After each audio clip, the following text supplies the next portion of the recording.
Hello students and welcome to Gyan Sudha success साथी channel, जो कि आयुक्तालय कॉलेज शिक्षा राजस्थान सरकार की एक शानदार पहल है ताकि आपको विभिन्न राज्य स्तरीय और national level all India level के जितने भी कॉम्पिटिटिव एग्जामिनेशंस हैं मुख्य मुख्य उनकी तैयारी करवाई जा सके और उनमें आने वाले क्वेश्चंस को सॉल्व करने के टिप्स आपको दी जा सके ताकि आपकी उन्नति का मार्ग प्रशस्त हो।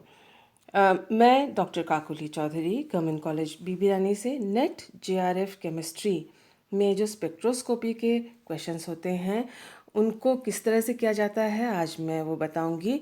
एमसीक्यूज़ करके आपको एक्सप्लेन करके बताऊंगी। और क्योंकि ये थोड़ा सा डिफ़िकल्ट टॉपिक है, स्टूडेंट्स हिचकते हैं, लेकिन आज के सेशन से मुझे उम्मीद है आपको ये पता लगेगा कि ये तो बहुत इजीली और लॉजिकली किया जा सकता है और खूब खूब सारा पढ़ने की ज़रूरत नहीं है। अपने पास कुछ डेटा अगर हो तो उसकी सहायता से हम एमसीक्यूज़ को आसानी से नेट जेआरएफ में भी सॉल्व कर सकते हैं। तैयार हो जाइए कॉपी और पेन लेकर, और स्क्रीन पे जो आपको डेटा दिए जा रहे हैं उनको नोट करते जाइएगा वीडियो को पॉज करते हुए, ताकि जब हम एमसीक्यूज सॉल्व करें तब आपके पास पूरी डेटा हो और हो सकता है कि आप मुझसे पहले ही सॉल्व कर लें। देखिए, सबसे पहले हम बात कर रहे हैं आईआर स्पेक्ट्रोस्कोपी की। आईआर स्पेक्ट्रोस्कोपी में जो क्रियात्मक समूह हैं उनकी पहचान की जाती है।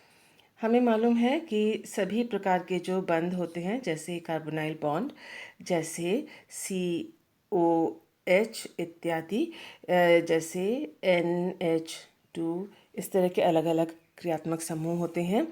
उनके बंध अलग अलग होते हैं और उसके उनकी ऊर्जाएं अलग होती हैं, और साथ ही उनके कंपन यानी वाइब्रेशन भी अलग अलग होते हैं। तो जो सबसे इम्पॉर्टेंट कॉम्पिटिटिव एग्जामिनेशन में पूछा जाता है वो है CO स्ट्रेचिंग।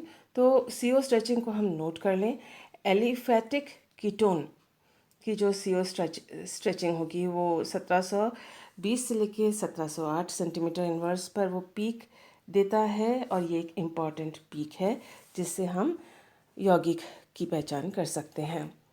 इसके अलावा एरोमेटिक कीटोन में एक तरफ एरोमेटिक रिंग लगा हुआ होता है और दूसरी तरफ जो है एल्काइल ग्रुप हो सकता है। तो आप देख सकते हैं कि एलिफेटिक कीटोन की तुलना में एरोमेटिक कीटोन की जो वाइब्रेशन फ्रीक्वेंसी है वो थोड़ी सी कम है। इसके अलावा यदि दोनों तरफ ही कार्बोनाइल ग्रुप के दोनों तरफ एरोमेटिक रिंग हो तो वाइब्रेशनल फ्रीक्वेंसी और घट जाती है। यानी जैसे जैसे कॉन्जुगेशन या संयुग्मन बढ़ता जाता है वैसे वैसे संकेत जो आईआर में है वो लोअर फ्रीक्वेंसी या कम फ्रीक्वेंसी या कम वेव नंबर की ओर खिसक जाता है या डिस्प्ले हो जाता है। साइक्लिक कीटोन यदि चक्रीय या वलय में कीटो ग्रुप हो तो CO की जो फ्रीक्वेंसी है वो increases with decreasing ring size.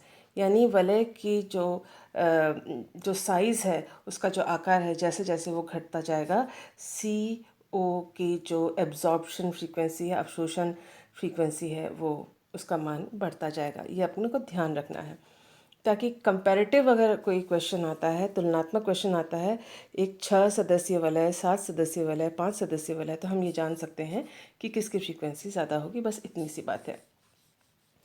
उसके बाद देख रहे हैं एलिफेटिक एस्टर।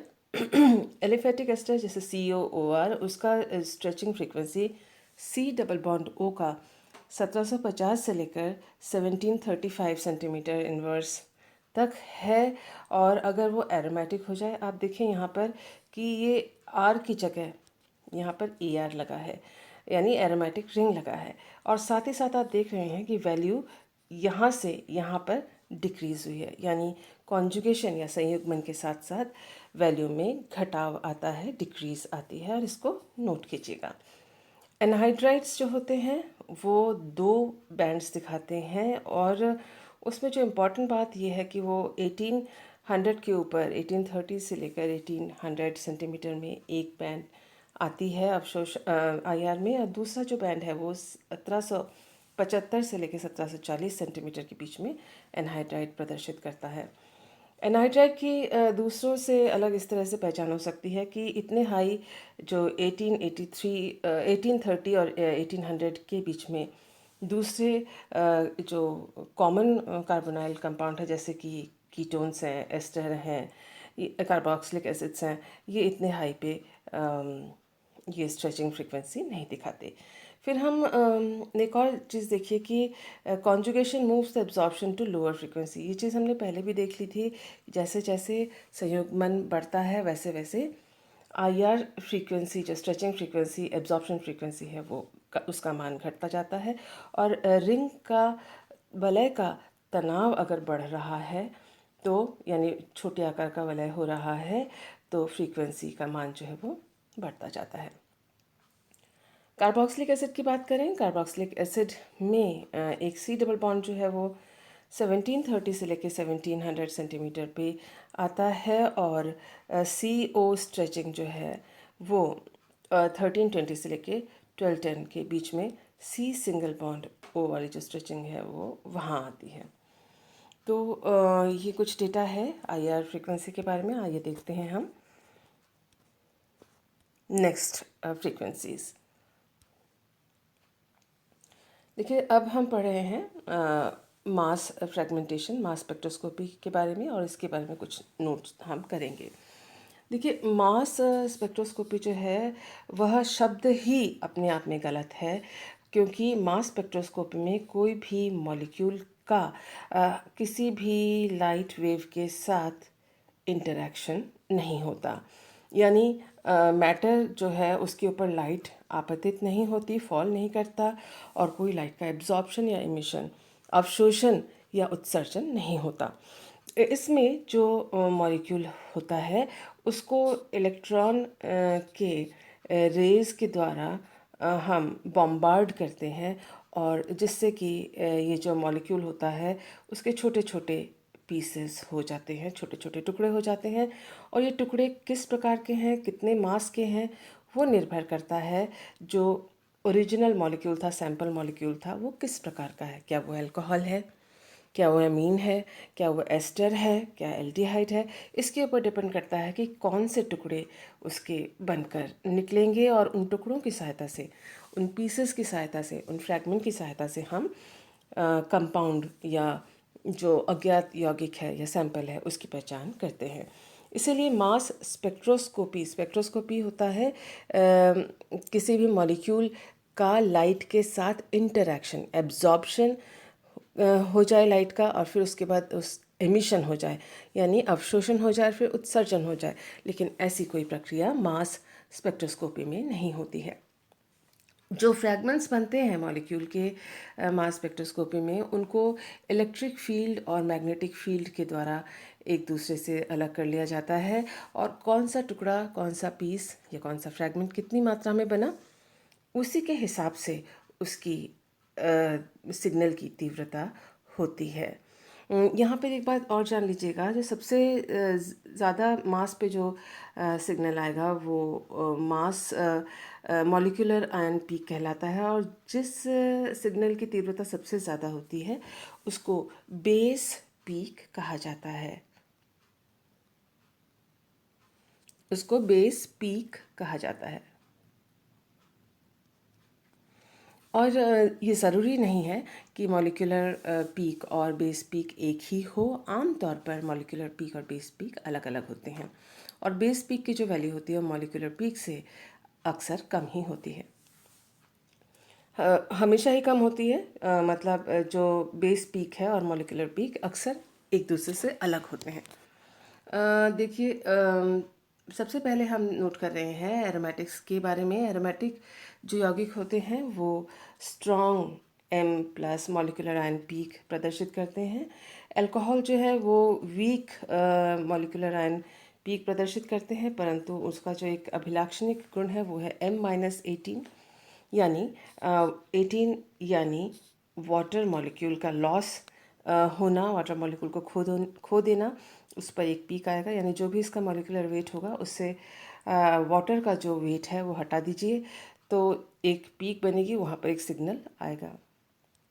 इसके अलावा अल्कोहल में लॉस ऑफ एल्काइल ग्रुप्स के द्वारा, यानी अल्कोहल ग्रुप को खोने के बाद जो मॉलिक्यूलर वेट बचेगा उसकी पीक आएगी। फिनॉल में मॉलिक्यूलर आयन पीक स्ट्रांग होती है, उसकी ऊंचाई ज़्यादा होती है अल्कोहल की तुलना में। इसके अलावा वो M-1, M-28, M-28 यानी लॉस ऑफ CO और M-29 यानी लॉस ऑफ CHO पर ये पीक्स देते हैं। इसी तरह से नोट कीजिए एल्डिहाइड्स के पीक्स को भी। और यहाँ पर देखिए कि M-29 पे एक पीक आता है CHO पे, और M/Z 29 पे भी एक पीक आएगा। इसके अलावा -43 पे पीक आ रहा है और 44 पे भी पीक आ रहा है। और वही सिस्टम जो है एरोमेटिक एल्डिहाइड में भी आप देखेंगे।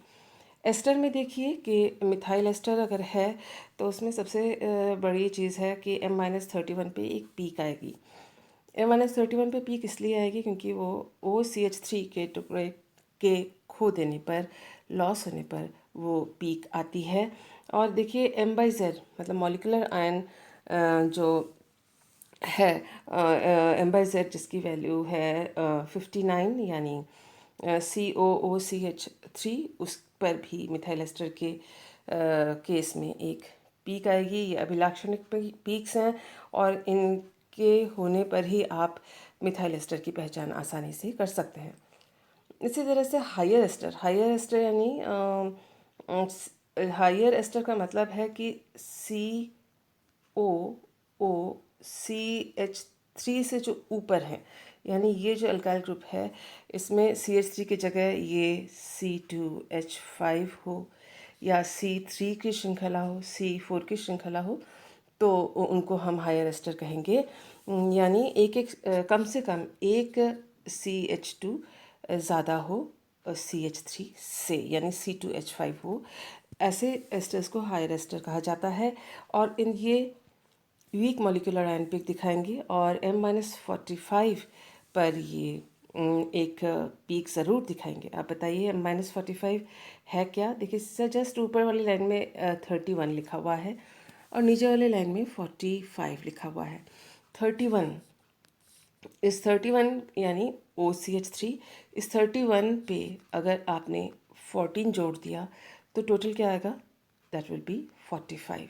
और ये 14 क्या है? 14 है CH2। यानी OCH3 की जगह अगर OCH2CH3 हो यानी हायर एस्टर, तो सबसे पहला पीक M-45 पे एक ज़रूर आएगा। इससे रिलेटेड एक क्वेश्चन नेट में भी आया हुआ है, उसको हम सॉल्व करेंगे। और इसी तरह से एक CH2 और जोड़ दो यानी OCH2CH2CH3। अगर इस तरह का लॉस हो M-49 पे एंड सो ऑन। देखिए 49 पे पीक आएगी और एंड सो ऑन। इसमें देखिए कि loss of 73, loss of OR आगे इस तरह से होते चले जाएंगे।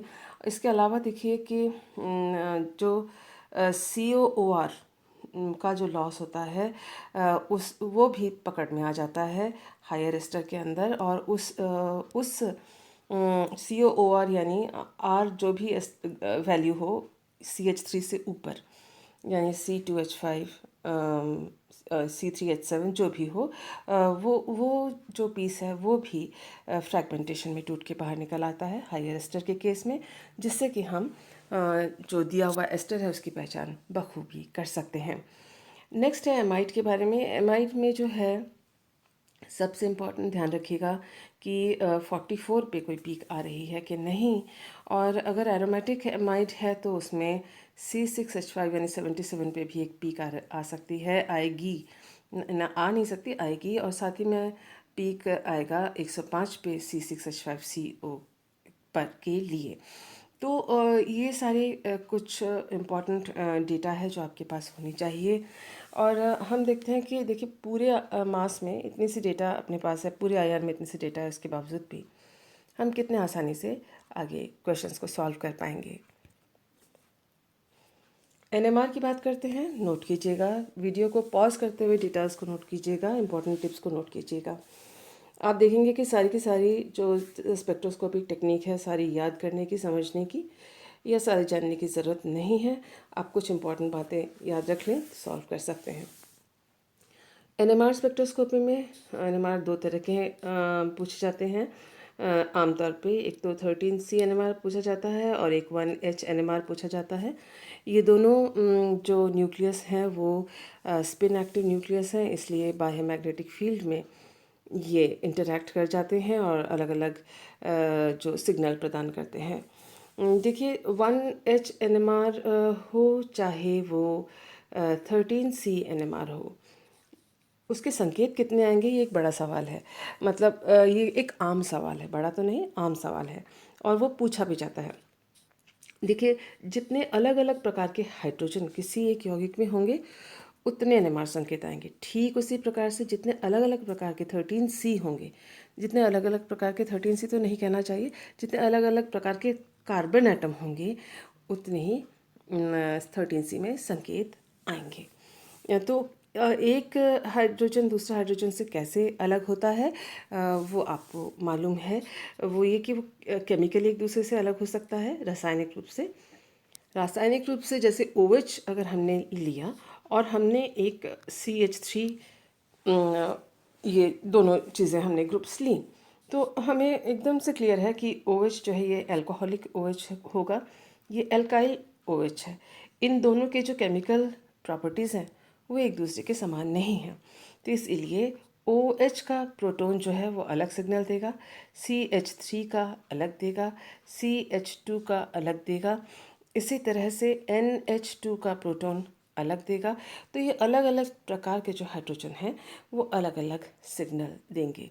ये एक दूसरे से रासायनिक रूप से अलग हैं और इतना लंबा केमिस्ट्री जब आप पढ़ चुके हैं आपको मालूम है कि इस तरह के जो क्रियात्मक समूह है और इस तरह के ग्रुप्स जो हैं उनकी reaction, chemical reaction, chemical properties एक दूसरे से अलग होती हैं। एक तो ये बात। दूसरी बात ये है कि उनकी स्टीरियो केमिस्ट्री क्या है। जैसे वो उनके आसपास का त्रिविम रसायन क्या है, यानी स्पेस में उनकी स्थिति दूसरे समूहों की तुलना में कैसी है।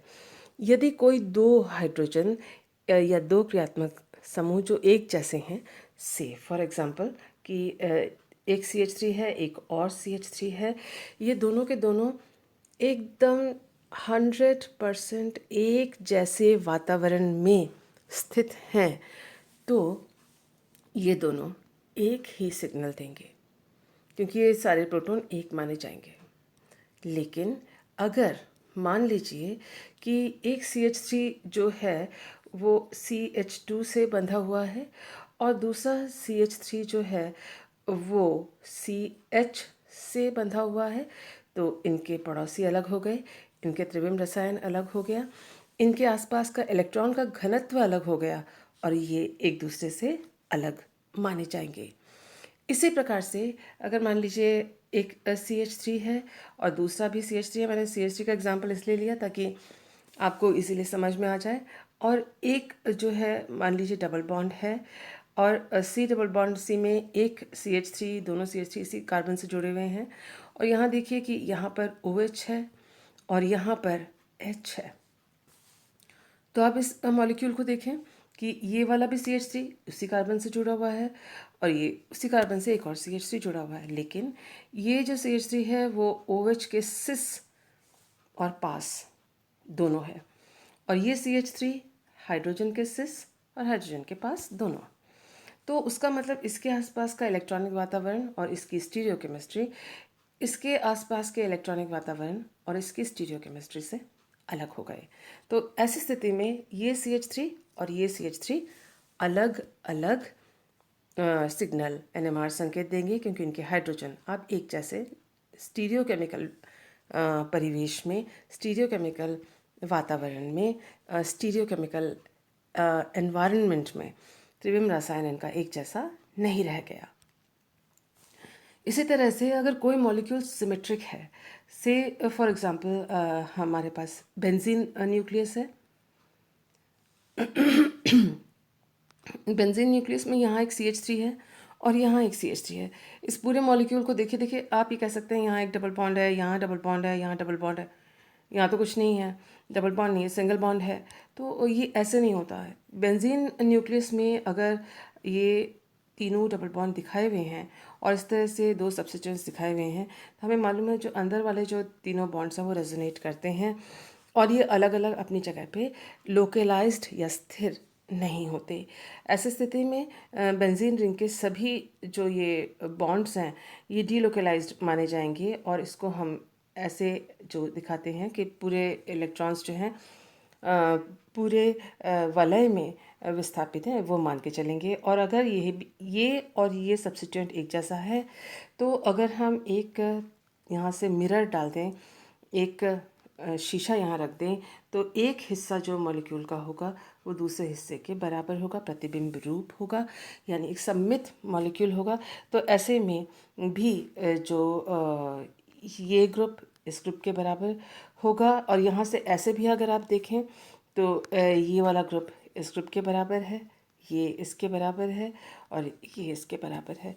आप देखें कि इसमें जो सिग्नल हैं पैरा होने के बावजूद भी बहुत कम संकेत इसके अंदर आएंगे, ना कि 6-7 संकेत या 7-8 संकेत इसके अंदर आएंगे। इसी प्रकार से हम जो है अलग अलग मॉलिक्यूल्स में हम संकेतों की संख्या निकाल के देख सकते हैं। और ध्यान रखना है हमको उसकी सिमेट्री का।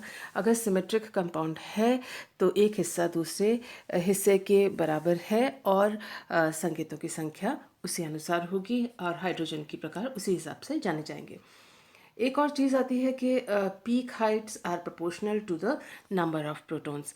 तो ये भी डेटा क्वेश्चन के साथ ही डाल दिया जाता है। आप देखेंगे 2H 3H करके लिखा हुआ होता है, यानी कोई संकेत 2 हाइड्रोजन के द्वारा दिया गया, 3 हाइड्रोजन के द्वारा दिया गया, इस तरह से भी लिखा जाता है।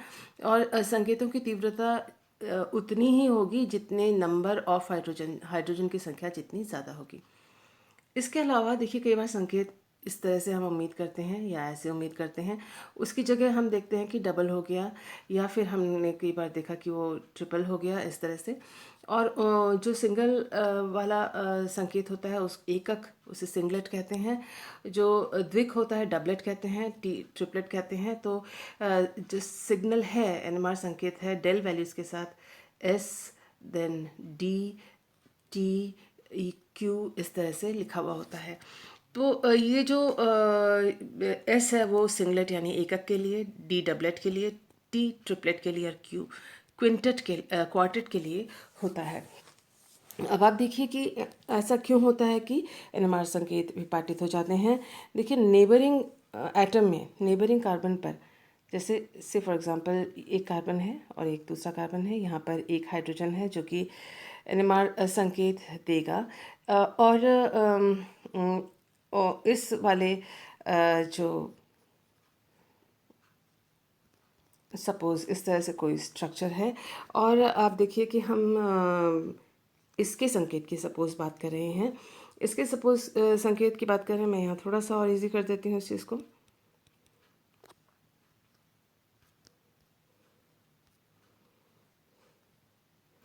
देखिए, चलिए हम अगर इसके संकेत की बात करते हैं, तो इसके संकेत की अगर हम बात करें तो इसका निकटवर्ती कार्बन एक ये है और एक ये है। निकटवर्ती कार्बन पर हाइड्रोजन की संख्या यहाँ तो कोई भी नहीं है, 0, और यहाँ पर 1 है। तो इसका जो संकेत होगा वो N+1, N है पड़ोसी, पड़ोसी एटम पर, निकटवर्ती एटम पर प्रोटॉन की संख्या। तो N यहाँ पर 1 है क्योंकि एक ही निकटवर्ती पड़ोसी है उसका। तो N+1 यानी 1+1 यानी 2। तो ये जो हाइड्रोजन है वो डबलेट देगा। आपका भी जो मत होता है आपके पड़ोसी के साथ जब आप मिलते हैं, बात करते हैं, उसके साथ ही थोड़ा मतांतर या सोचने की दिशा डबल हो जाती है जब आपका पड़ोसी भी आपसे कोई बात करता है। ठीक उसी तरह से इसी चीज़ को आप लगाइए, इसी लॉजिक को, कि जितने ज़्यादा पड़ोसियों से आप मिलेंगे तो उतने ज़्यादा मतांतर आपको या उतने ज़्यादा अलग सोचने की दिशाएं आपको वो देंगे। तो एक तो आपका अपना सोच और एक साथियों का सोच, तो कुल सोचों की संख्या हो जाएगी N+1। मतलब आप खुद जितने नेबर जितने हैं वो N, निकटवर्ती लोग जितने हैं उनको N, और आपका खुद का 1, सब मिला के जो टोटल है वो संख्या सोच की होगी। ठीक उसी तरह से संकेतों की संख्या भी जितने नेबर हैं उनको जोड़कर और अपने लिए एक जोड़कर वो निकाला जाता है। अगर आपको ये बात समझ में आई हो तो दूसरा आप देखते हैं कि देखिए ये अगर हाइड्रोजन, ये हाइड्रोजन अगर है, उसकी संख्या, उसकी जो संकेत है वो कितनों में विभाजित होगी, आइए देखते हैं। ये जो हाइड्रोजन है उसके एक साइड में एक हाइड्रोजन, उसके निकटवर्ती कार्बन पर एक हाइड्रोजन और दूसरी तरफ 3 हाइड्रोजन है, तो वो आएगा इस फार्मूले से n+1 और n'+1। तो यहाँ होगा n+1 यानी 3 + 1 4 और इधर हो जाएगा n क्या है 1, तो 2 यानी 1+1 2, तो 4 × 2 8। तो इसका जो संकेत है वो 8 संकेतों में विभाजित हो जाएगा, एक गुच्छा सा मल्टीप्लेट का आपको मिलेगा। तो इस प्रकार से जो है हम ये पता कर सकते हैं कि एक बहुत सा गुच्छा सा है तो वो इस प्रोटॉन के लिए ही होगा, और अगर एक डबलेट है तो वो इस प्रोटॉन के लिए होगा। तो संकेतों के जो विपाटन होते हैं, विपाटित संकेत जो होते हैं वो हमें बताते हैं कि निकटवर्ती कार्बन पर कितने हाइड्रोजन थे। यानी कोई भी अगर प्रोटॉन अगर एक डबलेट प्रदान करता है तो उसका मतलब है उसके निकटवर्ती कार्बन पर एक हाइड्रोजन है। अगर कोई प्रोटॉन जो है वो ट्रिपलेट प्रदान करता है, यानी 3 संकेतों में उसका संकेत बंट जाता है, उसका मतलब उसके साथ वाले कार्बन पर CH2 था। इस तरह से हम ये चीज़ पता कर सकते हैं रिवर्स काउंटिंग करके कि जितने भी जैसे अगर सिंगलेट है, एकक है, तो उसका मतलब निकटवर्ती एक से कम 0, निकटवर्ती कार्बन पर 0 कार्बन, कोई कार्बन नहीं है। डबलेट है, 2 में बट गया, निकटवर्ती कार्बन पर 2 से 1 माइनस किया यानी 1 कार्बन था। ट्रिपलेट है, 3 में संख्या वो संकेत बिखर गई, टूट गई, 3 में विभक्त हो गई, तो ट्रिपलेट आया, तो यानी निकटवर्ती कार्बन पर 2 हाइड्रोजन थे। तो जितने भी मल्टीप्लेट के सिग्नल्स की संख्या होगी उससे एक कम नेबर होगा, ये आप ध्यान रखिएगा। फिर आती है बात पास्कल्स ट्रायंगल की। देखिए पास्कल्स ट्रायंगल के द्वारा हम जो पीक्स, मल्टीप्लेट के पीक्स के जो तीव्रता है आपस में, उसकी हम इंटेंसिटी को कैलकुलेट, उसकी तीव्रता को कैलकुलेट कर सकते हैं। सिंगलेट में एक ही होगा तो उसका 100% उसी का है तीव्रता। डबलेट में दोनों बराबर होंगे। ट्रिपलेट में जो बीच वाली संख्या होगी वो डबल होगी साइड वाले दोनों के। क्वार्टेट में 1:1:3:3:1 के तीव्रता में वो चारों सिग्नल टूट जाएगी या मल्टीप्लेट में बदल जाएगी, परिवर्तित हो जाएगी। और पास्कल्स ट्रायंगल निकालना भी बहुत आसान है। देखिए सिंगलेट के लिए 1 लिख दीजिए, साइड साइड में सारे आप 1 लिखते चले जाइए, और जो बीच की संख्या है, देखिए ये डबलेट के लिए 1 लगाया उसका, यानी दोनों जो सिग्नल हैं वो बराबर साइज़ के होंगे। और ट्रिपलेट के लिए इन दोनों 1 को प्लस कीजिए तो ये 2 आ जाएगा, फिर 1 और 2 को प्लस कीजिए, ये 3 आ जाएगा। तो अपने से ऊपर दाएं और बाएं, यानी 1 1 1, यहाँ 1 1 लिखिए, इन दोनों को अगर आप जोड़ते हैं तो 2 आ जाता है। फिर यहाँ 1 लिखिए, 1 और 2 को जोड़ें तो यहाँ 3 आएगा, यहाँ पर 3 आएगा। तो अपने से ऊपर वाले लाइन में दाएं और बाएं जो दोनों संख्या हैं उनको जोड़ते चले जाएंगे तो आपको पास्कल ट्रायंगल मिलेगा, और ये देता है इंटेंसिटी ऑफ मल्टीप्लेट के बारे में जानकारी। आमतौर पर इससे क्वेश्चन नहीं पूछा जाता है, ये जनरल नॉलेज की बात आपको बता दी। यहाँ अब इस चीज़ को नोट कीजिए जो कि इम्पॉर्टेंट है। आप नोट कीजिएगा मल्टीप्लिसिटी वाले फार्मूले को, और आप नोट कीजिए ये जो केमिकल शिफ्ट की वैल्यूज़ दी हुई हैं कि किस पोजीशन पर कौन सा संकेत आएगा, वो आप नोट कर लीजिए। देखिए एनएमआर में डेल के अनुसार जो है वैल्यूज़ आती हैं, पोजीशन ऑफ सिग्नल दी जाती है, और डेल का मान चाहे कैसा भी इंस्ट्रूमेंट लिया हो सबके लिए बराबर डेल का वैल्यू आता है। देखिए CH3 प्रोटॉन कहाँ से शुरू कीजिएगा, 0.9 से 1.0 डेल में आता है। इसी तरह से CH2 और उससे ज़्यादा CH3 के डेल वैल्यूज़ होते हैं। एमीन जो होते हैं 1 से, एमीन जो प्रोटॉन होते हैं 1 से लेके 3 रेंज में डेल की वैल्यूज़ बताते हैं। उसी तरह से आप देख सकते हैं कि ईथर में का रेंज काफ़ी ज़्यादा है। फिर आप देख सकते हैं एस्टर का 3.7 से 3.9 ये है। RCONHR एमाइड्स जो हैं वो 5 से 9 की रेंज के अंदर आते हैं। एरोमेटिक, ये दिस इज़ इम्पॉर्टेंट, ये दोनों चीज़ें बहुत इंपॉर्टेंट है, दिमाग में रखिएगा।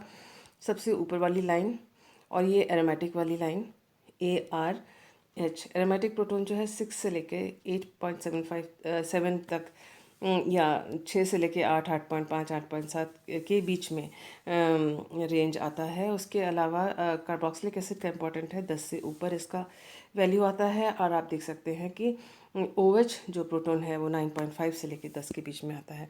कुछ इसमें वेरिएबल आपको दिख रहा है कि भाई ये रेंज क्यों आ रही है, क्योंकि ये जो रेंज है वो सॉल्वेंट की वजह से आ सकती है, ये रेंज सब्स्टिट्यूएंट या प्रतिस्थापित की वजह से आ सकती है। तो फ़िलहाल के लिए अभी इतना ही पढ़ लेते हैं और इसी जानकारी के साथ हम और आगे बढ़ते हैं। 13C का देख लीजिए। 13C के लिए नोट कीजिएगा।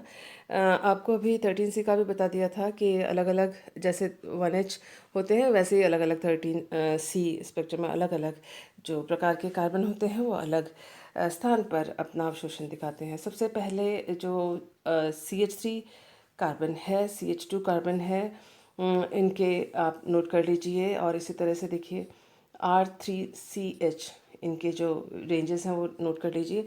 आप देखेंगे कि ये रेंजेस काफ़ी हाई हैं और ये 10 से ऊपर से लेकर 200-300 तक के इनके वैल्यूज़ आते हैं। जबकि 1H NMR में अक्सर 1 से लेके 14-15 तक ही वैल्यूज़ या तक आते हैं। एट द मोस्ट 13-14 तक आ जाते हैं। जबकि जो 13C NMR है उसमें 10 से लेके 300 के बीच में वैल्यूज़ डेल के आते हैं। ये एक बात आपको ध्यान में रखनी चाहिए। इसमें जो इम्पॉर्टेंट है वो है कि एरोमेटिक रिंग की जो एब्जॉर्प्शन या एरोमेटिक रिंग का जो पीक सिग्नल के जो रेंज है वो 125 से लेकर 150 तक के डेल वैल्यू के बीच में है। एसिड और एस्टर में CO जो बॉन्ड है उसका जो कार्बन है उसका संकेत 13C NMR में 160 से लेके 185 डेल वैल्यू तक आता है। अगर एल्डिहाइड का कार्बन हो 190 से 200 डेल के बीच में आता है। कीटोन है तो 205 से लेके 220 के बीच में। ये चीज़ें याद रखनी है, ये याद रखनी है। इसी तरह से अगर CH2O है तो वो जो कार्बन है वो 50 से लेके 90 के बीच में आता है। C+C जो है वो 100 से लेके 150 डेल के बीच में आता है। तो ये सारे कुछ जो वैल्यूज़ हैं वो काइंडली नोट कर लीजिए आप, ताकि हम अब जब सॉल्व करेंगे वीडियो को पॉज करते हुए नोट कीजिएगा, ताकि जब हम सॉल्व करेंगे आपके पास हैंडी हो सारा जो डेटा है। इस जानकारी के साथ आइए हम करते हैं पहला एग्ज़ाम्पल जो नेट में आया हुआ है। नेट का एग्ज़ाम्पल सीधे मैंने आपको यहाँ पर दिखाया। देखिए बहुत इजी एग्ज़ाम्पल है ये। पूछा है कि निम्नलिखित यौगिक के प्रोटॉन अयुग्मित 13C NMR स्पेक्ट्रम में प्रेक्षित सिग्नलों की संख्या है 5, 10, 6 और 13। तो इसमें से देखिए इस अगर मॉलिक्यूल को अगर आप देखें तो ये जो इस मॉलिक्यूल में जो ये रिंग है वो आपके ये जिस स्क्रीन पे आप इसको देख रहे हैं उस स्क्रीन पर स्थित है। उसी तरह से ये जो रिंग है वो इसके जो डार्क पोर्शन गहरा या मोटा लाइन जो है वो उभर के आपकी तरफ आ रहा है, और जो ये पतले लाइंस हैं वो जिस तल पे जिस प्लेन पे आप देख रहे हैं उससे नीचे की ओर जा रहा है। इसलिए ये देखिए डॉटेड लाइन से यानी आपसे काफ़ी दूर जा रहा है। ये जो दोनों रिंग्स हैं, एक ये एरोमेटिक रिंग और ये एक बेंजीन रिंग, ये दोनों बेंजीन रिंग इनमें देखिए ये 4 मिथाइल ग्रुप हैं। अगर ध्यान से देखें केमिकली एक जैसे हैं। वो कैसे कि देखिए ऑर्थो, ये दोनों एक दूसरे से सी बॉन्ड से बंधे हुए हैं। ऑर्थो पे मिथाइल, ऑर्थो पे मिथाइल, ऑर्थो पे मिथाइल, ऑर्थो पे मिथाइल। ठीक, लेकिन फ़र्क क्या है? फ़र्क आपको ये लगता होगा कि ये जिस तल पे है उसके 90 डिग्री तल पर दूसरा रिंग है, दूसरी वलय है। तो यदि आप इस वाले वलय को अपने अंगूठे और उंगली से पकड़ लें और 90 डिग्री इसको घुमाएं, 90 डिग्री घुमाएं, तो जो स्थिति आएगी वो ये होगी। इसको 90 डिग्री घुमाएं चाबी की तरह, अगर 90 डिग्री घुमाएं तो फिर स्थिति ये आएगी। और ये जो पोर्शन है वो ये है, उभर के आपकी तरफ आ जाएगा। और जो ये वाला पोर्शन है वो आपसे दूर इस प्रकार से चला जाएगा। और आप देखेंगे कि अब इस मॉलिक्यूल की स्थिति ये हो गई। उसका मतलब ये है कि जो पहले यहाँ थी उसकी उल्टी स्थिति यहाँ हो गई, यानी ये और ये एक ही है। हमने ना कोई बॉन्ड तोड़ा, ना इसमें से और कोई चेंज किया, सिर्फ रोटेट किया, सिर्फ घूर्णित किया, इसको घुमाया 90 डिग्री पर। उसका अर्थ ये है कि ये हिस्सा और ये हिस्सा एक समान है। एक तो ये है पहली बात। दूसरी बात है कि इसके बीच में से अगर हम लाइन खींच दें या इसके बीच में से अगर हम दर्पण रख दें, मिरर रख दें, तो हम पाएंगे कि एक हिस्सा दूसरे हिस्से का प्रतिबिंब रूप है, यानी ये एक सिमेट्रिकल सममित मॉलिक्यूल है। इन दोनों बातों को ध्यान में रखते हुए अब हम मार्क करते हैं कितने प्रकार के इसके में अंदर 13C, यानी कितने प्रकार के कार्बन इसके अंदर हैं। यहाँ लिखा हुआ है प्रोटॉन अयुग्मित, यानी हर कार्बन पर अगर कोई हाइड्रोजन है, जैसे कि ये CH3 है तो इसमें 3 हाइड्रोजन्स होंगे, यहाँ CH है तो इसमें 1 हाइड्रोजन होगा। तो इन सब बातों को आपको दरकिनार करना है कि प्रोटॉन इसके साथ अयुग्मित है, प्रोटॉन के साथ इसका कोई इंटरेक्शन नहीं है, डीकपल कर रखा है उसको। तो इसलिए प्रोटॉन इंटरफेयर नहीं करेगा। अपने को सिर्फ और सिर्फ कार्बन की चिंता करनी है। देखिए ये जो 1 और 1 लिखा हुआ है, दोनों कार्बन एक जैसे हैं। 2 और 2 पे जो ऑर्थो कार्बन है, ये चारों के चारों ऑर्थो कार्बन एक जैसे हैं, क्योंकि उनकी केमिकल स्थिति और उनकी त्रिविम रसायन भी एक जैसी है। इसी तरह से 3 जो है वो मिथाइल ग्रुप के लिए जो ऑर्थो पोजिशन पर है। चौथा ये इस कार्बन के हिसाब से मेटा पे ये दोनों हैं और ये दोनों मेटा पे हैं। और क्योंकि ये और ये रिंग एक जैसा है तो दोनों मेटा कार्बन्स जो हैं वो एक जैसे होंगे। ये पैरा कार्बन है 5वां, ये पैरा कार्बन है 5वां। और क्योंकि ये मॉलिक्यूल सममित है, ये और ये रिंग एक जैसे हैं, तो ये 5वें कार्बन एक जैसे होंगे। इस तरह से हमने देखा कि हमने सभी जो कार्बन आइटम्स उनको मार्क कर दिया है। तो हम देखते हैं कि कुल बस 5 प्रकार के इसमें कार्बन आइटम हैं। तो ये जो है 5 NMR संकेत देगा 13C में। तो ये इसका हल हुआ, बहुत आसान, कोई डेटा की भी अपने को ज़रूरत नहीं पड़ी और हमने इसको हल भी कर लिया। नेक्स्ट क्वेश्चन जो आपकी स्क्रीन पे है उसमें लिखा हुआ है number of signals observed in the 13C NMR spectrum of the following compound, के निम्नलिखित यौगिक में जो 13C NMR स्पेक्ट्रम में जो प्रेक्षित सिग्नलों की संख्या क्या होगी। इसमें भी वही स्थिति है, अपने को सिर्फ मार्क करने होते हैं कि अलग अलग जो कार्बन हैं, अलग अलग एटम हैं, उनको हम अलग अलग नंबरों से मार्क कर दें और कितने नंबर तक आखिर में पहुंचते हैं वो नंबर सिग्नल की जो है नंबर ऑफ सिग्नल का आंसर होगा। अब इसमें देखिए जो सबसे पहले हम शुरू कर रहे हैं ब्रिज से। एक ये ब्रिज्ड कंपाउंड है और ब्रिज हेड से हम नंबरिंग शुरू करते हैं। तो यहाँ इसको 1 दिया, इसके बराबर दूसरा कोई एटम इसमें नहीं है। आप कह सकते हैं कि ये भी तो ब्रिज है, लेकिन ये ब्रिज होने के बावजूद इसके बराबर नहीं है। वो क्यों नहीं है? क्योंकि इस ब्रिज के साथ C डबल बॉन्ड O लगा हुआ है, जबकि इस ब्रिज के साथ CH2 है। तो यानी ये दोनों ब्रिज अलग अलग हैं। तो ये यहाँ हमने 1 से शुरू किया, 1 से जो जुड़ता हुआ पहला carbon C double bond O है, इधर भी C डबल बॉन्ड O है, इसलिए दोनों समान समान हुए। आप पूछ सकते हैं कि क्यों हुए? क्योंकि इस C डबल बॉन्ड O के एक साइड तो ये ब्रिज है जो दोनों में कॉमन है, और दूसरी साइड में ये CH2 है, और इसके लिए भी दूसरी साइड में ये वाला CH2 है। तो दोनों ये समान हो गए। या फिर आप उसको ना गिनना चाहें तो आप इसको भी गिन सकते हैं। ये सिमेट्रिकल मॉलिक्यूल है, तो ये देखिए यहाँ पर ये CH2 है, ये दोनों ये CH2 और ये CH2, तो दोनों का वातावरण एक जैसा हुआ, इसलिए दोनों कार्बोनाइल ग्रुप एक समान हो गए। तो इनको हमने मार्क किया 2 से। उसके बाद आए हैं हम 3 पे। 3 CH2 है और ये CH2 दोनों एक समान है। क्यों? क्योंकि दोनों की एक तरफ तो ये ब्रिज है 4 नंबर का, और दूसरी तरफ है C+O। दोनों समान वातावरण में है, तो इसीलिए ये तीसरा नंबर। उसके बाद आते हैं हम ब्रिज पे।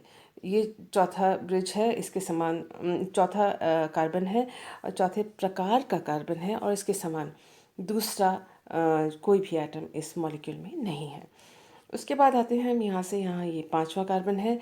पांचवा और छठे कार्बन के बारे में कुछ अगर आपको डाउट है तो देख लीजिए कि पांचवा कार्बन के एक साइड एक ब्रिज है, और उसके आगे जाके CH3 है, सॉरी CH2 है, और ये जो छठा कार्बन है उसके इधर जाके ब्रिज है, और आगे जाके C+O है। एक बार और देख लीजिए, ये पांचवा कार्बन, उसके एक साइड में ब्रिज, आगे CH2, ये छठा कार्बन, आगे जाके ब्रिज, आगे CO। तो यहाँ दोनों में एक दूसरे में भिन्नता आ गई। और इसके अलावा भी आप कह सकते हैं यहाँ भी CH2 है और यहाँ CO है, तो इन दोनों पोजीशन पे इसके लिए और इसके लिए भिन्न इलेक्ट्रॉनिक वातावरण है। जो यहाँ CH2 है उसके लिए यहाँ CH2 और CH2 है, जबकि इस वाले छठे CH2 के लिए यहाँ पर CO और यहाँ पर CO है। तो इसलिए उसकी तरफ जो इलेक्ट्रॉन का घनत्व होगा और इसकी तरफ जो इलेक्ट्रॉन का घनत्व होगा और मैग्नेटिक जो एनवायरनमेंट होगा वो एक दूसरे से भिन्न है, तो इनकी प्रकृति अपने आप अलग हो जाएगी। तो कुल जो विभिन्न प्रकार के कार्बन हुए वो हुए 6। इसमें देखिए आपने कोई भी स्पेक्ट्रल डेटा को याद नहीं किया, आपने सिर्फ एक लॉजिकल और जो नंबरिंग का जो तरीका है और समीपता जो फाइंड करनी होती है, देखनी होती है, सिर्फ उसके ज़रिए से ही आपने संकेतों की संख्या निकाली, और 13C NMR की कोई गहरी बात या कोई प्रिंसिपल का आपने इसमें कोई इस्तेमाल नहीं किया। तो मुझे उम्मीद है इस तरह के छोटे क्वेश्चंस आप बिना घबराए आराम से कर सकते हैं, बिना 13C NMR की पूरी थ्योरी जाने हुए।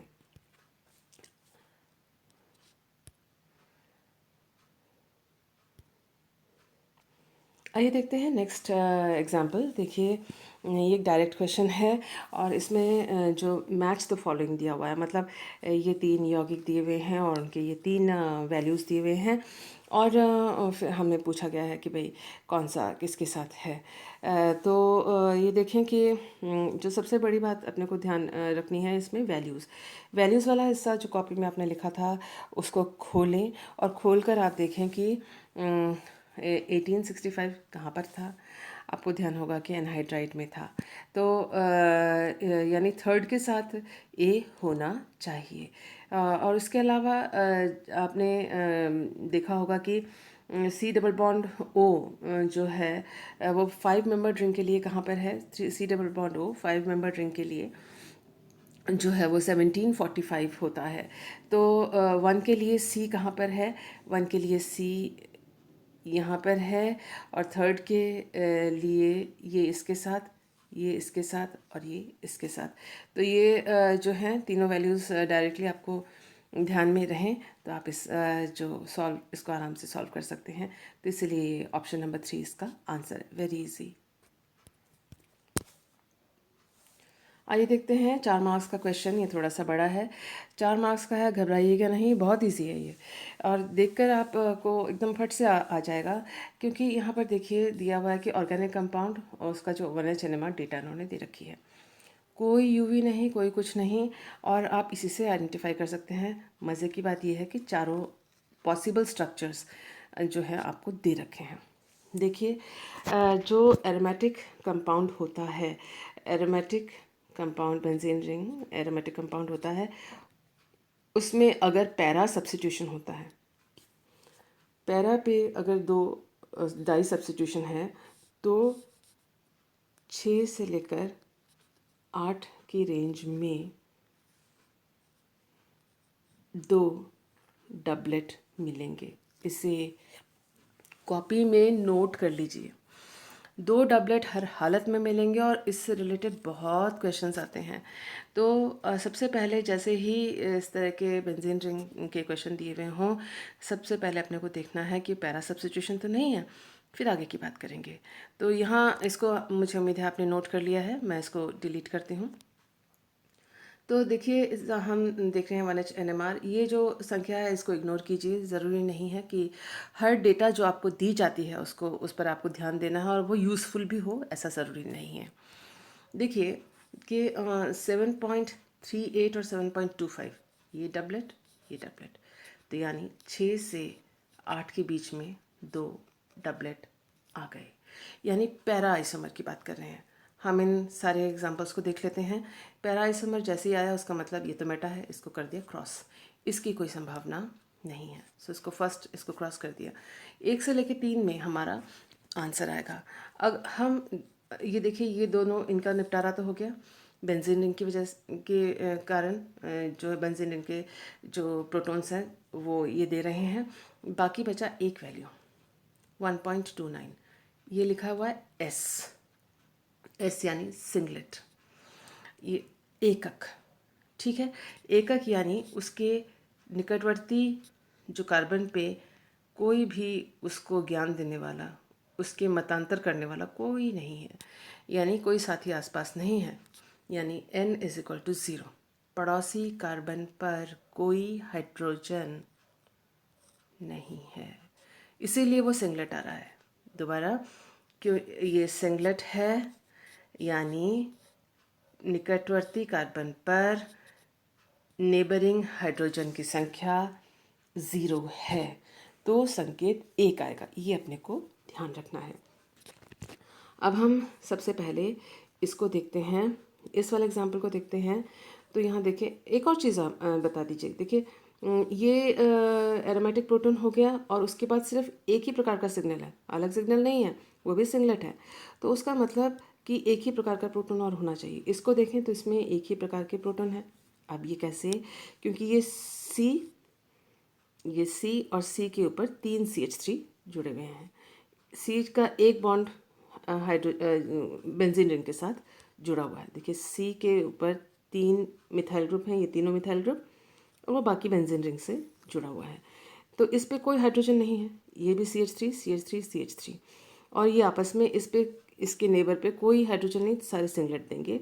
और ये तीनों CH3 एक समान है क्योंकि उनका वातावरण एक है। ये सिंगल बॉन्ड है तो रोटेशन हो सकती है और वो तीनों के तीनों का वातावरण एक जैसा है। अब यहाँ पर अगर आप देखें तो एक CH3 ये, एक CH3 ए, लेकिन इन CH3 के साथ वाले कार्बन पर ब्रोमो जुड़ा हुआ है। यहाँ पर एक CH3 है लेकिन इसके साथ वाले कार्बन पर एरोमेटिक रिंग है। तो ये CH3 और ये दोनों CH3 एक दूसरे से अलग हैं क्योंकि एक के पास तो ब्रोमो है, इनके पास ब्रोमो है और इसके पास रिंग है। ये 2 सिग्नल देंगे।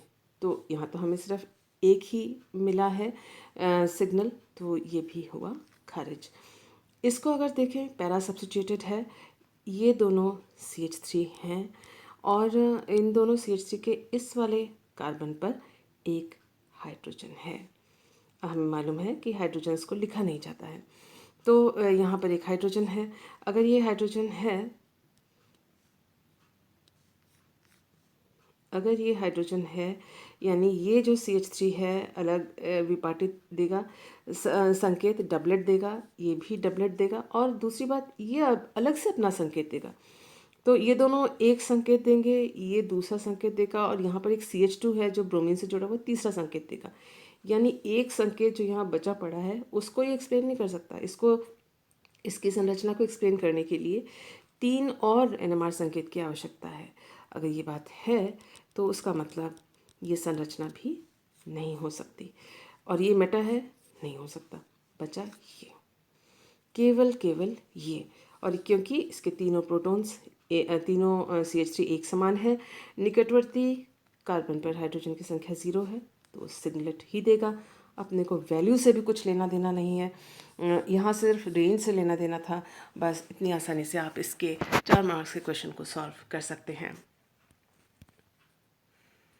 नेक्स्ट क्वेश्चन देखिए, यहाँ पर एक 31P 1H NMR का क्वेश्चन दिया हुआ है और इसमें दिया हुआ है कि सैटेलाइट शिखरों के साथ एक और संकेत समाविष्ट है। क्या वो ट्रिपलेट है, क्या वो डबलेट है, सिंगलेट है या क्वार्टेट है या क्या है? देखिए, इतनी भारी भारी जो बातों के बीच में आपको कोई आने की ज़रूरत नहीं है। आप ये देखिए 31P जो 1H NMR है, और क्योंकि इन्होंने एकदम उल्लेख कर रखा है सिस प्लैटिनम कॉम्प्लेक्स है, तो इसमें बहुत आसान है। सिस है यानी वो सिमेट्रिक है, और ये फास्फोरस और ये फास्फोरस एक जैसे हैं। एक चीज़ जो ये है, देखिए ये पेज नंबर 299 DN सत्यनारायण की जो मैग्नेटिक रेजोनेंस स्पेक्ट्रोस्कोपी की किताब है, उसमें ये वाला एग्जांपल आप देख सकते हैं। और इसमें देखें कि जो 1H NMR है वो हाइड्रोजन इसके साथ डी कपल्ड है। सैटेलाइट का क्या अर्थ है? सैटेलाइट है छोटे छोटे पीक्स जो आते हैं प्लैटिनम और फास्फोरस के इंटरेक्शन के द्वारा। उसको हमें पता करना नहीं है, हमें पता करना है जो ये कि इन्होंने पूछा सीधे सीधे है कि 31P का मेन सिग्नल कौन सा है। ये इस क्वेश्चन का जो असली बात है इसके अंदर, कि ये सारी जो है घुमा फिरा के बात कही गई है। आपको सिर्फ इस पे कंसंट्रेट करना है 31P के कितने संकेत आएंगे। 31P जितने अलग अलग होंगे उतने ही तो आएंगे।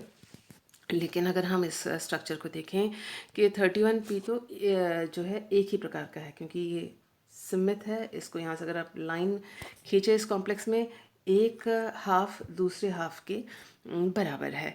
1/2 is equal to the other half. तो ये फास्फोरस इस वाले फास्फोरस के बराबर है, सिंगलेट देगा, क्योंकि दोनों की प्रकृति, दोनों का नेचर, दोनों की स्टीरियोकेमिस्ट्री, दोनों का केमिकल नेचर एक समान है, तो वो एक ही सिग्नल देंगे और कुछ नहीं। तो आंसर इज सिंगलेट। 4 मार्क्स का क्वेश्चन आप देखो कितने फट से ये सॉल्व हो गया। नेक्स्ट क्वेश्चन कर रहे हैं 4 मार्क्स के लिए दोबारा, और ये थोड़ा सा बड़ा सा दिखने वाला क्वेश्चन है, लेकिन फिर भी बहुत आसान है। देखिए, structure of a compound displaying following characteristic spectral data. तो वो फाइंड कीजिए कि ये सारे स्ट्रक्चर्स दिए हुए हैं और संरचना कौन सी है इसके अंदर। देखिए, MCQs में जो है सबसे अच्छी बात ये होती है कि संभावनाएं दी हुई होती हैं। तकलीफ़ तब आती है जब हम लैब में बैठ के इन सब कामों को कर रहे होते हैं और हम एकदम अंधेरे में अपने जो तीर मार रहे होते हैं। तो लैब के काम से ये जो यहाँ पर प्रॉब्लम सॉल्विंग है वो काफ़ी इजी होती है। इस बात को आप ध्यान में रखिएगा। और ये देखिए, following characteristic spectral data, IR spectrum जो है 1720 पे आप देख सकते हैं कि आपको बताया था कि कार्बोनाइल जो ग्रुप है वो काफ़ी इम्पॉर्टेंट माना जाता है, और इसीलिए उसके ऊपर क्वेश्चन आते हैं। तो अल्फ़ा बीटा अनसैचुरेटेड एस्टर का जो डेटा है वो 1740 से लेकर 1715 तक है। अब अल्फ़ा बीटा अनसैचुरेटेड एस्टर की बात क्यों कही गई, ये देख लें कि देखिए ये भी एस्टर है, ये भी एस्टर है, ये भी एस्टर है, बस ये एस्टर नहीं है। लेकिन आप ये देखें कि अल्फ़ा बीटा अनसैचुरेटेड एस्टर ये है, ये अल्फ़ा बीटा अनसैचुरेटेड एस्टर नहीं है, क्योंकि इसके C डबल बॉन्ड O के साथ संयुग्मन नहीं है। और उसी तरह से यहाँ पर भी C डबल बॉन्ड O के साथ संयुग्मन नहीं है। जहाँ C डबल बॉन्ड O के साथ संयुग्मित द्विबंध है वो अल्फ़ा बीटा अनसैचुरेटेड एस्टर कहा जाएगा। ठीक, एक तो ये बात हमने अपने दिमाग में रख ली कि ये इसका रेंज होता है। फिर आप इसमें देखिए डेटा कैसे दी गई है। इसमें देखिए दिया है 6.2 पे ब्रॉड, BR मतलब ब्रॉड या चौड़ा, सिंगलेट यानी निकटवर्ती कार्बन पर कोई हाइड्रोजन नहीं और एक हाइड्रोजन। उधर दिया हुआ है 5.5 पे ब्रॉड, चौड़ा, सिंगलेट, एक हाइड्रोजन, यानी निकटवर्ती कार्बन पर सिंगलेट है तो निकटवर्ती कार्बन पर कोई हाइड्रोजन नहीं। ये दरअसल ये CH2 डबल बॉन्ड C की इन प्रोटीन्स की बात कर रहे हैं और इस कार्बन पर कोई हाइड्रोजन नहीं है। तो इस तरह के जो सिचुएशन होते हैं उसमें ये डेटा आती है, क्योंकि इस जो निकटवर्ती कार्बन है उसके यहाँ एक ग्रुप लगा हुआ है और यहाँ दूसरा ग्रुप अगर लगा हुआ है, तो ये दोनों जो हाइड्रोजन हैं वो एक दूसरे से भिन्न हो जाते हैं। चलिए मैं आपको एक बार और बता देती हूँ। CH एंड H, यहाँ अगर एक H है, यहाँ दूसरा H है, और यहाँ एक ग्रुप लगा हुआ है, यहाँ दूसरा ग्रुप लगा हुआ है, या X और Y। तो ये हाइड्रोजन के पास X और ये इस हाइड्रोजन के पास Y अगर ऐसा हो जाता है, तो ये दोनों हाइड्रोजन जो यहाँ है वो एक दूसरे से भिन्न हो जाते हैं। तो ये उससे रिलेटेड है, उससे कुछ खास हमें फ़र्क नहीं पड़ेगा, उसके पर न ध्यान दें। बस जनरल एक इन्फॉर्मेशन के लिए, स्ट्रक्चर सॉल्विंग के लिए उतना इम्पोर्टेंट नहीं बन पड़ रहा है वो। 4.2 में क्वार्टेट है और ये है 2 हाइड्रोजन के लिए। 2 हाइड्रोजन के लिए क्वार्टेट CH2, ये CH2 की बात कर रहे हैं। CH2 में 4.2 अगर आ रहा है और क्वार्टेट है, क्वार्टेट यानी 4 संकेतों में बटा हुआ। 4 संकेत यानी नेबरिंग कार्बन, निकटवर्ती कार्बन पर हाइड्रोजन की संख्या है 4 से 1 कम 3, यानी ऐसा CH2 जो कि CH3 से बंधा हुआ है एक तरफ हर हालत में। तो CH2 से बंधा हुआ है, CH2 से बॉन्डेड है, यानी हम बात कर रहे हैं CH2 और CH3 वाले प्रोटॉन की। इस प्रोटॉन की बात कर रहे हैं जो कि निकटवर्ती 3 हाइड्रोजन के साथ है, इसलिए क्वार्टेट दे रहा है, लेकिन इसकी वैल्यू है 4.2। It is very high. तो हाई है उसका मतलब ये ऑक्सीजन से जुड़ा हुआ होना चाहिए। तो हम वो ढूंढते हैं जिसमें CH2 ऑक्सीजन से जुड़ा हुआ है। उसमें ये हो गया क्रॉस, इसमें ये हो गया क्रॉस, बचे ये दोनों को क्रॉस कर देती हूँ, बचे ये और ये। तो इसकी भी हो सकती है, ये भी हो सकता है, ये भी हो सकता है। अब देखते हैं कि इन दोनों में से कौन है। नेक्स्ट देखें कि एक 3 हाइड्रोजन का एक एकक है, सिंगलेट है, जो 2.0 पे आ रहा है। तो 3 हाइड्रोजन का सिंगलेट है जो 2 पे आ रहा है, तो उसका मतलब वो C+C या किसी और फंक्शनल ग्रुप से बंधा हुआ है। और एक 1.1 ट्रिपलेट है, 1.1 पे ट्रिपलेट है। देखिए इसको तो मैं क्रॉस कर देती हूँ और फिर मैं इसको क्रॉस कर देती हूँ। 1.1 पे ट्रिपलेट है, तो ये नॉर्मल ट्रिपलेट है, यानी उसके ट्रिपलेट 3 हाइड्रोजन का, यानी CH3 प्रोटॉन की बात कर रहे हैं, और ट्रिपलेट है यानी उसके साथ में कोई CH2 जुड़ा हुआ है। 2 हाइड्रोजन निकटवर्ती कार्बन पे हैं, इसीलिए वह ट्रिपलेट का संकेत दे रहा है। ये बात जो अगर हो जाती है तो उसका मतलब जो है ये CH3 CH2 के साथ बॉन्डेड है। तो हम ये देख सकते हैं कि इसकी बात हो रही है, इसकी बात हो रही है इस वाले संकेत में। इसको 2.0 वाले जो CH3 को हम एक्सप्लेन तभी कर सकते हैं जबकि वो C+C से बंधा हुआ हो। देखिए C+C पर अगर CH3 जुड़ा हुआ है तो ही ये संकेत आ सकता है, अदरवाइज़ नहीं। इसकी वैल्यू और ज़्यादा आएगी अगर 2.0 से इसकी नेबरिंग में, इस CH3 के नेबरिंग में C+O है, तो इसीलिए एक तो यहाँ पर ये सिंगलेट तो देगा, लेकिन कार्बोनाइल ग्रुप जो है उसकी वजह से इस CH3 का जो वैल्यू आएगा केमिकल शिफ्ट का, वो 2.0 पे नहीं आएगा। ये 2.0 पे तभी आएगा जब वो C+O से जुड़ा हुआ हो। ये एक अभिलाक्षणिक गुण है, इसका ध्यान रखिएगा। और तो इस वजह से आप देख सकते हैं कि जो है ये क्रॉस, ये क्रॉस और ये एस्टर भी नहीं है। एस्टर में 1740 से लेके 1715 तक है, देखिए वैल्यू, जो कि 1720 उसी रेंज में आके पड़ता है, जबकि ये एक एस्टर का जो फ्रीक्वेंसी है, वो एब्जॉर्प्शन है, वो सपोर्ट नहीं करता। एक बार को आप डाउट में पढ़ सकते हैं कि ये वाला CH3 है कि ये वाला CH3 है, लेकिन उस डाउट को क्लियर करने के लिए जो सहायक है वो ये वैल्यू है, जो कि 1740 से 1750 के बीच में है।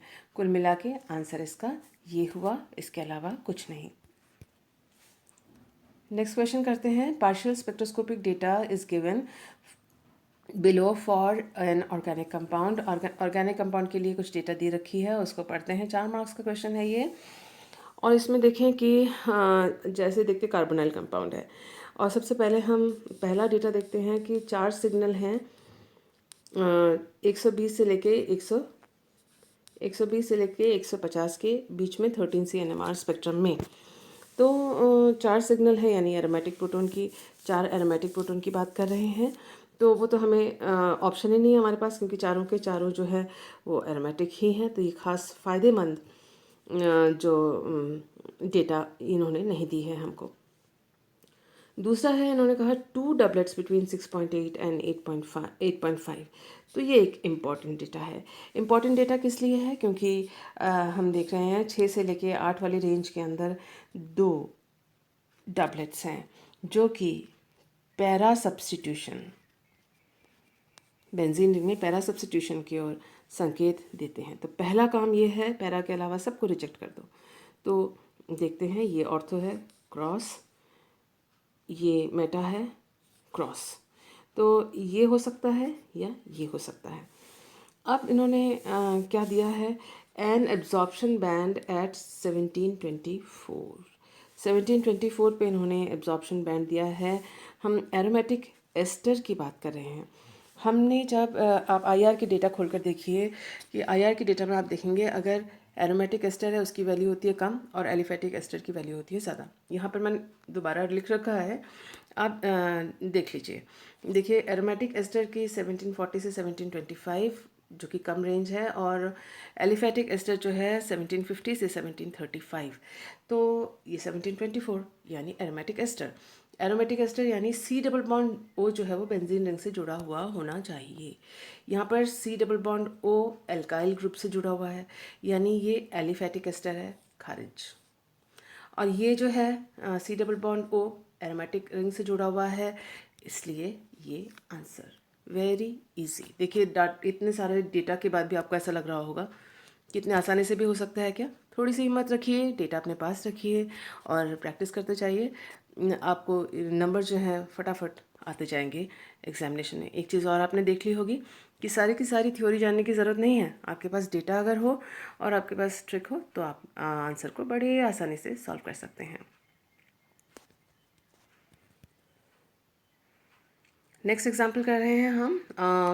स्पेक्ट्रल डेटा 4 मार्क्स का है। इसमें दिया हुआ है कि सबसे पहले देख लेते हैं कि एक मास इन्होंने दे रखा है हमारे पास, और इन्होंने दे रखा है 1H NMR की डेटा। 1H NMR में जो सबसे पहली हमारी नज़र पड़नी चाहिए वो है एरोमेटिक रेंज। ये देखिए, ये डबलेट दिया हुआ है, यहाँ पर भी डबलेट दिया हुआ है। तो 6 से 8 की रेंज में 2 डबलेट है, खुशी की बात है। उसका मतलब para substituted benzene ring aromatic ring है। पैरा के अलावा जो भी है उसको खारिज कर दें। तो ये ऑर्थो है, क्रॉस, ये मेटा है, क्रॉस। बचे ये दोनों, इन दोनों के ऊपर हम अपना फोकस रखेंगे। इसमें देखिए कि बाद में इन्होंने और क्या बोला हुआ है कि ये 4.3 पे दो हाइड्रोजन का 4.3 पे क्वार्टेट है। ठीक है, तो क्वार्टेट यानी निकटवर्ती कार्बन पर 3 हाइड्रोजन्स हैं।